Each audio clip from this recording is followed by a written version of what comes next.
Il y a des esprits qui vivent comme des maisons en guerre. Tout est debout, mais rien n'est en paix. De l'extérieur, tout semble ordonné, mais à l'intérieur, chaque pensée lance des pierres, chaque émotion brûle comme un feu croisé, et chaque souvenir tire sans prévenir.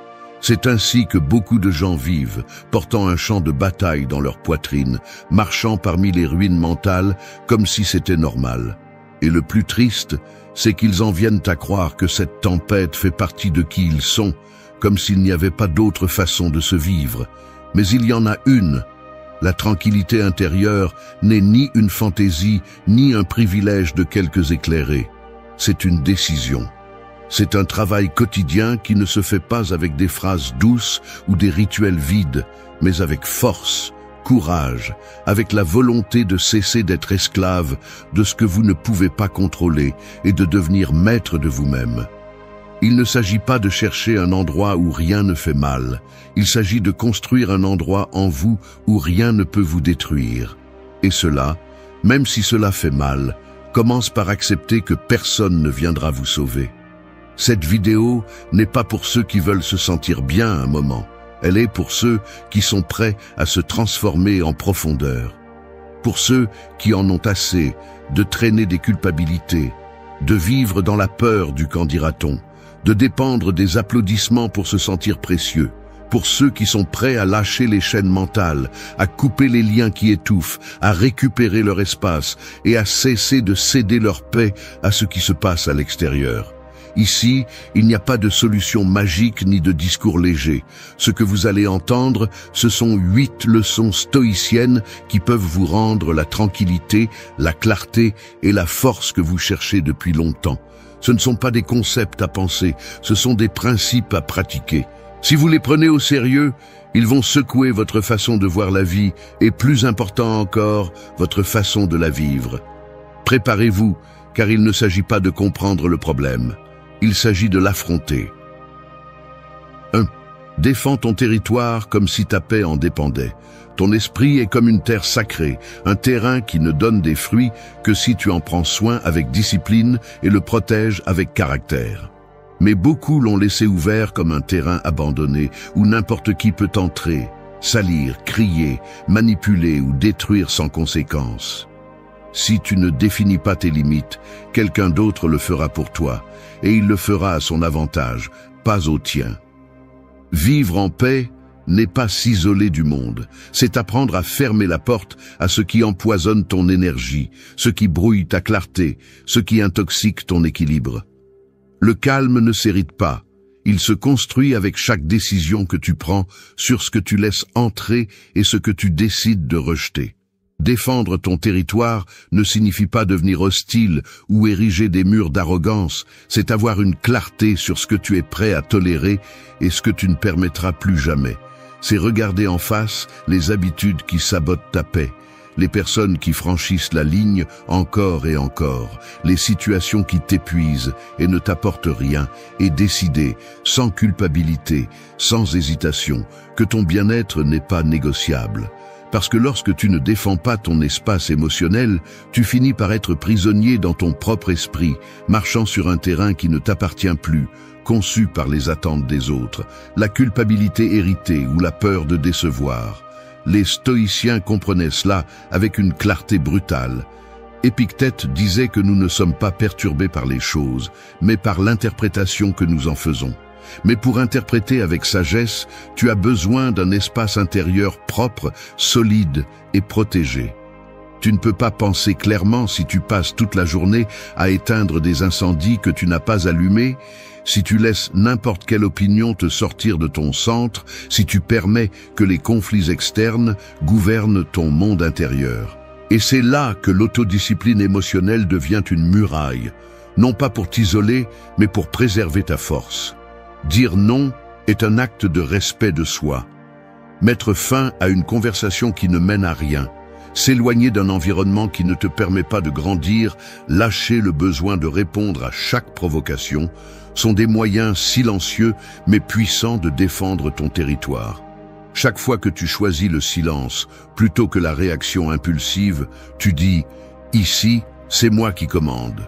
Chaque fois que tu choisis de te retirer plutôt que de rester pour plaire, tu traces la carte de ta liberté. Et chaque fois que tu décides de ne pas porter ce qui ne te revient pas, tu protèges la seule chose que tu peux vraiment contrôler, ton esprit, ton énergie, ta paix. Ne t'attends pas à être compris. Tout le monde ne comprendra pas ta décision de fixer des limites, car beaucoup bénéficiaient de ton silence, de ta disponibilité constante, de ta culpabilité. Mais comprendre n'est pas une condition pour respecter, et celui qui ne peut pas respecter tes limites ne mérite pas d'accéder à ton territoire.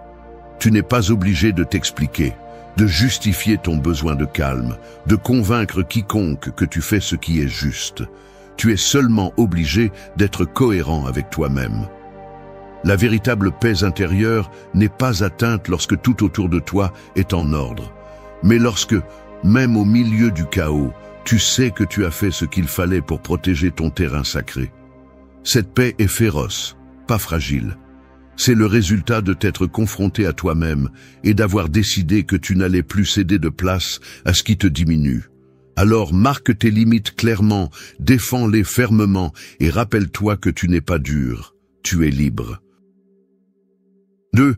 Brise les chaînes invisibles des idées qui ne sont pas les tiennes.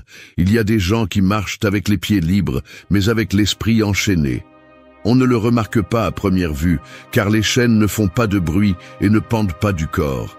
Mais elles sont là, dans chaque décision qui ne naît pas de leur propre voix, dans chaque peur héritée, dans chaque attente étrangère qui est devenue loi sans être remise en question. C'est comme vivre dans une cage sans barreaux physiques, où les barreaux sont faits de phrases que l'on t'a répétées tant de fois que tu les as prises pour vraies. Ce n'est pas pour toi. Sois réaliste. Ne fais pas de vagues. Ne déçois pas. Des mots qui ont été semés depuis l'enfance, que tu n'as pas choisis, mais que tu as appris à obéir comme s'ils étaient les tiens. L'esprit, lorsqu'il n'est pas surveillé, se remplit de déchets que tu n'as pas demandés et que tu n'as jamais filtrés. Des croyances qui ne te représentent pas, des valeurs que tu n'as pas remises en question, des opinions que tu as absorbées par peur d'être exclu. Le problème est que tout ce que tu acceptes sans vérifier devient une limite silencieuse. Et c'est ainsi que tu finis par vivre une petite vie, non pas parce que tu n'as pas de potentiel, mais parce que tu as décidé de ne pas trahir des idées qui ne sont même pas les tiennes. C'est pourquoi briser les chaînes n'est pas un acte symbolique, c'est un acte de rébellion consciente. Non pas contre le monde, mais contre la programmation que tu portes en toi. Les stoïciens savaient que le premier pas vers la liberté était d'observer ses propres pensées avec dureté et honnêteté. Marc Aurèle a écrit que très peu de choses sont nécessaires pour mener une vie heureuse, mais ces quelque chose doivent être les tiennes. Personne ne trouve la paix en vivant selon des idées empruntées. La tranquillité intérieure ne naît pas de l'adaptation, mais de la cohérence avec ta vérité, même si cela implique de décevoir ceux qui attendaient une autre version de toi. Tu n'es pas ici pour répondre aux attentes des autres, ni pour répéter un scénario écrit par d'autres. Tu es ici pour découvrir ce qui t'appartient vraiment et laisser le reste sans peur. Demande-toi combien de décisions dans ta vie ont été prises par peur, par culpabilité, par besoin d'approbation. Combien de fois as-tu dit oui quand tu voulais dire non? Combien de fois as-tu suivi un chemin parce qu'il était sûr, attendu, approuvé? Briser ces chaînes commence par tout remettre en question. Est-ce que je crois vraiment en ce que je crois? Est-ce que cet objectif est le mien ou l'ai-je hérité de quelqu'un d'autre? Est-ce que cette peur est la mienne ou me l'a-t-on enseignée? Les réponses ne sont pas toujours confortables, mais elles sont libératrices. Tu ne peux pas construire ta vie sur une base étrangère et espérer te sentir en paix. La discipline émotionnelle signifie aussi avoir le courage de désobéir lorsque cette désobéissance te mène à ton authenticité. Ce n'est pas une rébellion vide, c'est une fidélité à ton essence. Et cela coûte, parce qu'on va te critiquer, on va te regarder bizarrement, on va dire que tu as changé. Mais grandir, c'est changer. Et évoluer implique de laisser derrière soi le confort d'être celui que tout le monde connaît pour devenir celui que tu es vraiment. Les gens qui t'aiment vraiment n'ont pas besoin que tu restes petit pour se sentir à l'aise. Ils ont besoin de te voir libre, même si cela secoue les structures qu'ils ont construites avec toi. Tu n'as pas à demander la permission de te libérer de ce qui n'a jamais été à toi. Tu n'as pas à justifier ton processus d'éveil, ni à expliquer pourquoi tu ne portes plus les déguisements qui te servaient auparavant. Les chaînes se brisent en silence, avec des décisions fermes, avec des changements internes qui ne sont pas toujours annoncés, mais qui se ressentent à chaque pas plus léger. La paix que tu cherches n'est pas dans la complaisance, elle est dans le lâcher-prise.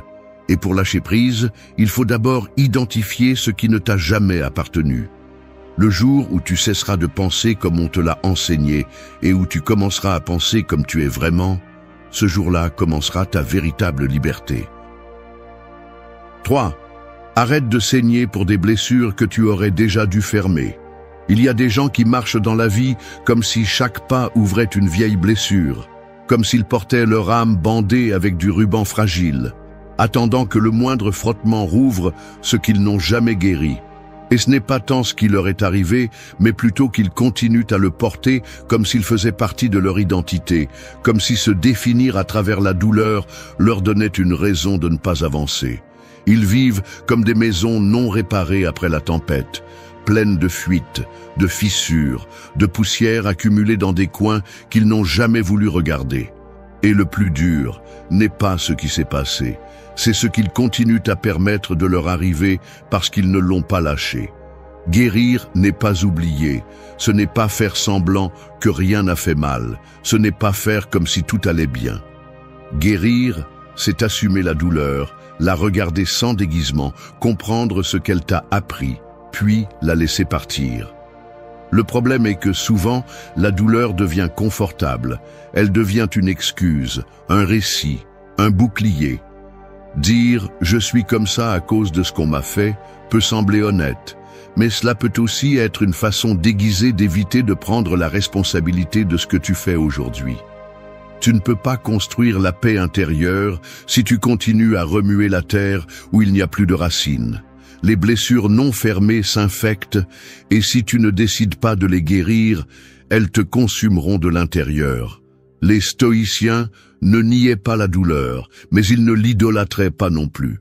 Sénèque disait que nous ne souffrons pas des faits, mais de notre interprétation de ceux-ci. La douleur peut t'enseigner, oui, mais elle peut aussi te chaîner si tu l'utilises comme un drapeau. Chaque fois que tu répètes la même histoire de trahison, d'abandon ou d'échec, tu lui donnes plus de pouvoir qu'elle ne mérite. Tu n'es pas ce qui t'est arrivé, tu es ce que tu fais avec ça. Et si tu continues à saigner de la même blessure, année après année, ce n'est pas la faute de la blessure, c'est ton choix de ne pas la fermer.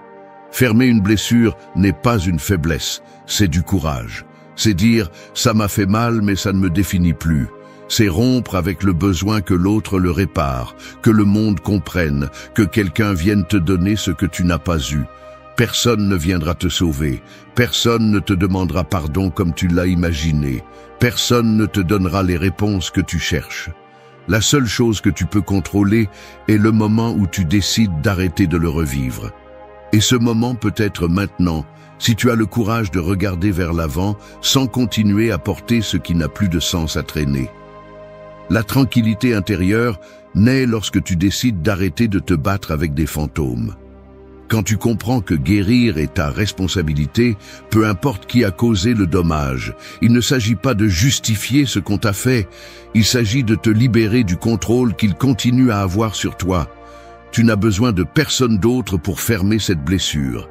Ce dont tu as besoin, c'est de l'engagement envers toi-même, une décision ferme et la capacité d'arrêter de chercher justice dans un endroit qui ne t'a offert que des ruines. Au final, s'accrocher à la douleur est une façon de rester immobile, de ne pas avancer, d'avoir une excuse pour ne pas prendre de risques. Mais tu n'es pas venu dans cette vie pour rester coincé dans ce qui a été. Tu es venu pour grandir, pour transformer la douleur en force, pour faire de chaque cicatrice un rappel que tu as survécu. Et si tu saignes encore, ce n'est pas parce que tu ne peux pas guérir, c'est parce que tu n'as pas osé lâcher prise. Choisis d'arrêter de saigner, choisis de guérir, choisis de vivre. 4. Utilise la difficulté comme un poids et renforce ton caractère. La vie est une salle de sport sans préavis. Chaque jour, elle te lance des défis comme s'ils étaient des poids invisibles. Et la seule chose qui détermine s'ils te brisent ou te renforcent est la façon dont tu choisis de les porter. Il y a ceux qui se brisent dès qu'ils ressentent le poids du rejet, de l'échec, de la douleur, comme si chaque difficulté était une condamnation injuste. Et il y a d'autres qui, au lieu de résister, la soulèvent encore et encore, jusqu'à ce qu'ils cessent d'être des victimes et deviennent des personnes forgées par l'effort. Ton caractère ne se forme pas quand tout va bien, il se construit dans la tension, dans la sueur mentale, de supporter ce que tu n'as pas choisi, mais tu décides comment répondre. Chaque obstacle que tu rencontres est une opportunité brutale de te connaître, non pas pour prouver quoi que ce soit à quiconque, mais pour te prouver à toi-même de quoi tu es fait. Parce qu'au fond, la plupart des gens veulent une vie facile, sans poids, sans résistance, sans inconfort. Mais cette vie confortable affaiblit aussi, endort, te rend fragile, te déconnecte du pouvoir qui ne s'active que lorsque tu es à la limite. Quand quelque chose fait mal, quand quelque chose ne se passe pas comme tu l'espérais, quand tu sens que tu ne peux plus, c'est là le point exact où tu peux t'élever ou te rendre. Et ce que tu choisis va définir qui tu es, non pas ce que tu dis, mais ce que tu fais quand tout pèse. Les stoïciens n'ont jamais demandé une vie légère. Au contraire, ils savaient que les défis étaient le terrain d'entraînement parfait pour l'âme. Marc Aurèle l'a bien compris lorsqu'il a écrit que ce qui entrave l'action l'avance, que ce qui se met en travers du chemin devient le chemin. La difficulté n'est pas ton ennemi, c'est ton maîtresse. Et chaque fois que tu lui fais face avec détermination, tu développes un muscle qui ne se voit pas, mais qui soutient tout le reste. Ton caractère. Utiliser la difficulté comme un poids signifie arrêter de te demander « pourquoi moi ?» et commencer à te demander « qu'est-ce que je peux construire avec ça ?» Cela signifie arrêter d'attendre que le monde soit juste et commencer à répondre avec force, pas avec plainte. Tu n'es pas ici pour que tout te soit donné, tu es ici pour te former dans le feu, pour grandir à travers l'effort, pour découvrir que tu peux supporter plus que tu ne le pensais. Mais pour cela, tu dois arrêter d'éviter le poids et commencer à le soulever avec intention. La discipline émotionnelle est cet entraînement silencieux où tu apprends à ne pas réagir à partir de la plainte ou de la colère, mais à partir de la clarté. Il ne s'agit pas de devenir froid, il s'agit de devenir ferme. Chaque fois que tu choisis de ne pas te victimiser, chaque fois que tu choisis d'agir malgré la peur, chaque fois que tu décides de continuer même si tu es fatigué, tu soulèves une version plus forte de toi. Tu n'as pas besoin que la vie devienne plus facile, tu as besoin de devenir plus fort. Et cela ne se produit pas seulement en lisant, en pensant ou en attendant le moment idéal. Cela se produit lorsque tu fais face, lorsque tu décides de porter ce qui te revient et que tu le fais la tête haute. La prochaine fois que la vie te mettra à l'épreuve, considère-le comme un entraînement. Ne te demande pas combien cela va faire mal, demande-toi combien tu vas grandir. Parce que la tranquillité intérieure ne naît pas de l'évitement du conflit, elle naît de le traverser sans se briser. Chaque défi que tu surmontes est une preuve que tu peux avoir confiance en toi. Alors, soulève le poids, ne fuis pas. C'est là que se construit la version de toi qui ne se plie pas, qui ne se brise pas, qui n'a pas besoin de conditions extérieures pour rester ferme. Ton caractère est ta véritable force, et la difficulté, le moyen de le renforcer. 5. Fais de ta gratitude un acte secret de pouvoir intérieur. La gratitude, bien utilisée, est comme une flamme intérieure qui ne se voit pas, mais qui réchauffe tout de l'intérieur. Ce n'est pas un spectacle pour montrer au monde à quel point tu es positif, ni un masque pour nier ce qui fait mal. C'est un acte privé, puissant et profond, qui te rappelle que, même si tu ne contrôles pas tout, tu peux choisir comment tu habites ce que tu dois vivre. Dans un monde où tout le monde se bat pour avoir plus, pour montrer plus, pour exiger plus, dire merci en silence devient un acte de rébellion intérieure. Parce que tu n'ignores pas ce qui manque, tu reconnais ce que tu as déjà sans cesser d'avancer. Il y a ceux qui croient que la gratitude est passivité, résignation ou conformisme. Mais ils se trompent. Être reconnaissant n'est pas accepter ce qui fait mal comme si c'était juste. C'est avoir la sagesse de trouver de la valeur même dans ce que tu n'as pas choisi. C'est savoir que le simple fait de continuer à respirer après ce que tu as vécu est déjà une raison suffisante pour renforcer ton esprit. La gratitude est un muscle qui ne s'entraîne pas à travers de belles phrases. Elle s'entraîne au milieu du chaos, lorsque tu choisis de voir clairement au lieu de tomber dans le ressentiment. Lorsque tu choisis de remercier même si les choses ne se passent pas comme tu l'espérais. Lorsque tu apprends à honorer ton chemin même si tu ne le comprends pas tout à fait. Les stoïciens ne parlaient pas de gratitude comme d'un cliché. Ils la voyaient comme une façon de vivre avec dignité. Épictète disait que ce n'est pas la richesse qui nous rend heureux, mais la façon dont l'esprit réagit à ce qu'il a. Et si ton esprit ne peut voir que ce qui manque, tu ne te sentiras jamais complet. C'est pourquoi il est vital que tu apprennes à voir l'invisible. Les opportunités cachées, la force que tu as développée par nécessité, les personnes qui sont restées quand tout semblait s'effondrer. Remercier en silence n'est pas un acte faible. C'est une façon de t'ancrer, d'éviter que le bruit de l'extérieur détruise ton centre. Être reconnaissant ne signifie pas te contenter. Cela signifie ne pas dépendre de l'extérieur pour reconnaître ton abondance. Tu peux désirer plus, mais sans haine. Tu peux lutter pour avancer, mais sans oublier ce qui te soutient aujourd'hui. Parce que si tu n'es pas capable de valoriser ce que tu as, tu ne sauras pas non plus soutenir ce qui viendra après. Vivre en attendant le moment parfait, la victoire totale ou la validation externe pour ressentir de la gratitude, c'est une façon lente de détruire ta paix. Tu dois être capable de remercier même pendant que tu es en construction, pendant que tu échoues, pendant que tu guéris. Parce que c'est dans ce processus que ton caractère se renforce. Fais de la gratitude un rituel silencieux. Non pas pour que le monde l'applaudisse, mais pour que ton esprit s'entraîne à voir en profondeur. Remercie pour chaque erreur qui t'a montré qui tu ne veux pas être. Remercie pour chaque chute qui t'a obligé à te relever avec plus de force. Remercie pour chaque personne qui t'a déçu, car grâce à cela, tu es devenu plus sélectif avec ton énergie. Ce n'est pas de la poésie, c'est une stratégie mentale. Remercier transforme ton focus, et un focus clair est plus précieux que n'importe quelle circonstance favorable. Tu n'as pas besoin de faire du bruit pour remercier. Tu n'as pas besoin de le prouver avec de faux sourires ou des phrases décorées. Tu as juste besoin de t'arrêter, de respirer, de regarder ce que tu as et de reconnaître que malgré tout, tu es toujours là. Solide, peut-être blessé, mais debout. Et cela est déjà du pouvoir. La gratitude, lorsqu'elle devient une habitude silencieuse, te rend invincible de l'intérieur. Parce que celui qui remercie sans condition n'a pas besoin que la vie soit parfaite pour trouver la paix. 6. Purifie ton espace comme tu purifies ton esprit, avec précision et courage.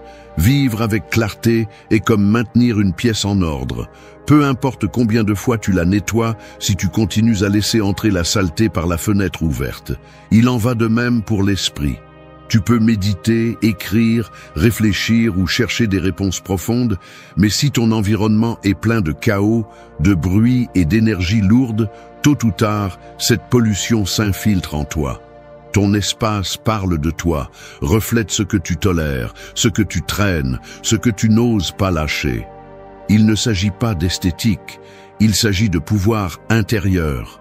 Chaque chose que tu gardes sans but, chaque objet qui représente une blessure, chaque coin abandonné occupe plus qu'un espace physique, il occupe un espace mental.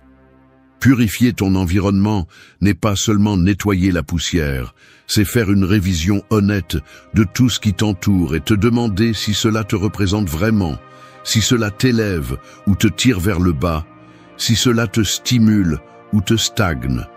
Parce que ce que tu tolères dans ton espace, tu finis par le normaliser dans ta vie. Et quand tu t'habitues au désordre, au bruit, à ce qui est en suspens, tu t'habitues aussi à vivre au milieu d'une confusion constante qui te vole ta présence, ton énergie et ton focus. Chaque objet hors de place, chaque accumulation inutile, chaque symbole du passé que tu n'as pas fermé, est une distraction que tu ne remarques pas toujours, mais qui pèse toujours. Les stoïciens parlèrent de l'importance de l'environnement dans un autre langage, mais avec la même intention. Sénèque insistait sur le fait que l'extérieur ne doit pas gouverner l'âme. Et bien que ton âme ne soit pas visible, elle est affectée par tout ce que tu permets autour de toi. Parce que le désordre n'est pas seulement physique, il est aussi émotionnel, mental et énergétique. Apprendre à purifier ton espace est un acte d'autodiscipline, non superficiel, mais profond. C'est une façon de te dire à toi-même « Je mérite l'ordre, la clarté, la légèreté ». Et pour cela, tu as besoin de courage. Parce que nettoyer vraiment implique de lâcher prise.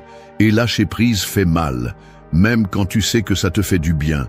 Ne t'accroche pas à ce qui ne te représente plus, ces vêtements que tu ne portes pas, ce meuble qui encombre, ce souvenir qui fait mal, cette lettre que tu n'aurais jamais dû garder. Tout cela porte un message. Je ne l'ai pas encore lâché. Et si tu ne le lâches pas à l'extérieur, tu ne le lâcheras pas non plus à l'intérieur. C'est pourquoi le vrai nettoyage n'est pas confortable, il est émotionnel. Il nécessite que tu affrontes tes attachements, tes nostalgies, ta résistance au changement. Mais une fois que tu as franchi le pas, tu ressens le soulagement immédiat. Comme si respirer devenait plus facile, comme si enfin ton esprit avait de l'espace pour se concentrer. Tu n'es pas obligé de vivre entouré de choses qui te rappellent des blessures. Tu n'es pas condamné à habiter des espaces qui ne te motivent pas. Tu as la liberté de redéfinir ton environnement et avec cela, de redéfinir aussi ton énergie. Fais-le avec précision. Ne nettoie pas pour nettoyer. Décide fermement ce qui reste et ce qui part. Ne laisse pas la paresse, l'habitude ou la culpabilité dicter comment tu vis. Fais-le avec courage.